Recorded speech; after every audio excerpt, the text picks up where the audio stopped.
Assalamualaikum warahmatullahi wabarakatuh. Perkenalkan, nama saya Novia Cindy Wulandari dari Prodi Manajemen kelas reguler pagi NIM 211295, matkul simulasi bisnis, dosen pengampu Bu Bella. Di sini saya ingin menjelaskan mengenai sebuah rapat atau pertemuan penting dalam sebuah proyek bisnis. Apa itu rapat? Rapat yaitu merupakan perkumpulan atau bertemunya dua orang atau lebih untuk memutuskan suatu tujuan. Rapat juga dapat dijadikan sebagai media untuk berkomunikasi antar manusia atau pemimpin dan stafnya. Jadi di sini saya ingin menjelaskan mengenai urutan atau tata cara ketika kita melaksanakan rapat. Sebuah rapat atau pertemuan penting dalam satu proyek bisnis memiliki peran krusial untuk mencapai tujuan yang telah ditetapkan. Rapat semacam ini berfungsi sebagai platform komunikasi dan kolaborasi antara para pemangku kepentingan atau stakeholders proyek untuk memperjelas rencana, memecahkan masalah, dan mengambil keputusan yang strategis.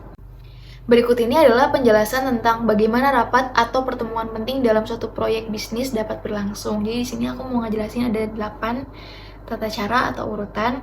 Yang pertama yaitu ada tujuan rapat. Rapat harus memiliki tujuan yang jelas dan spesifik yang akan dicapai. Misalnya, membahas perkembangan proyek, mengidentifikasi kendala yang mungkin timbul, memutuskan langkah-langkah selanjutnya, atau menetapkan target dan tenggat waktu. Jadi pasti kita kalau ngadain suatu acara, apalagi rapat, pasti kita punya tujuan, harus yaitu. Yang kedua yaitu ada persiapan. Sebelum rapat, agenda harus dibuat dan disebarkan kepada semua peserta. Agenda ini berisi topik-topik yang akan dibahas dan beberapa banyak waktu yang akan dialokasikan untuk setiap topik. Peserta harus dipersiapkan dengan baik sehingga mereka dapat berkontribusi secara efektif. Jadi kita pasti sebelum mengadain sesuatu kita harus ada persiapan atau perencanaan gitu kan. Jadi kita harus nyiapin dulu apa nih yang mau nanti kita pakai, kita mau siapin buat pas acaranya gitu. Yang ketiga yaitu ada peserta. Pastikan hanya orang-orang yang relevan dan terkait dengan proyek bisnis yang hadir dalam rapat tersebut.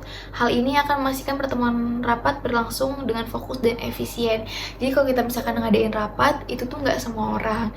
Jadi kita ngundangnya mungkin beberapa doang yang mau kita ajak rapat. Misalkan kelas A nih, kita mau ngadain rapat cuman 10 orang. Jadi kita ngundang otomatis ketua, sekretaris, bendahara, dan yang bertugas yang lainnya. Jadi kita nggak ngundang yang di luar, jadi kayak nggak untuk umum gitu pesertanya.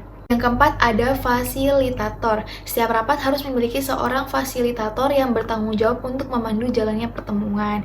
Fasilitator harus dapat menjaga rapat berjalan sesuai agenda, mengelola waktu, dan memastikan setiap peserta memiliki kesempatan untuk berbicara. Jadi mungkin semacam moderator gitu. Yang kelima ada diskusi dan kolaborasi. Rapat adalah saat yang tepat untuk mendiskusikan isu-isu kritis yang mungkin timbul dalam proyek bisnis. Para peserta harus merasa nyaman untuk berbagi pandangan mereka, memberikan masukan dan mencari solusi tersebut. Yang keenam yaitu ada pengambilan keputusan. Pada akhir diskusi rapat harus mencapai keputusan-keputusan penting. Keputusan tersebut harus didokumentasikan dengan jelas untuk referensi dan pemantauan selanjutnya.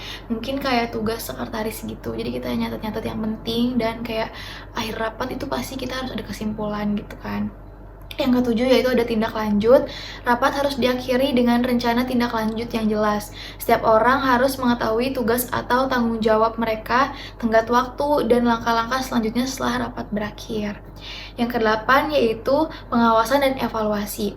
Setelah rapat selesai, proyek bisnis harus tetap dipantau dan dievaluasi untuk memastikan bahwa tindakan yang ditetapkan dijalankan dan mencapai hasil yang diharapkan. Kesimpulannya yaitu rapat atau pertemuan penting dalam suatu proyek bisnis merupakan sarana komunikasi, kolaborasi, dan pengambilan keputusan yang penting untuk sebuah proyek. Dengan persiapan yang baik, fasilitas yang tepat, dan tindak lanjut yang jelas, rapat dapat menjadi alat yang efektif untuk menggerakkan proyek menuju pencapaian tujuan yang telah ditetapkan. Jadi seperti itu mungkin yang bisa saya jelaskan. Kurang lebihnya mohon maaf. Wassalamualaikum warahmatullahi wabarakatuh.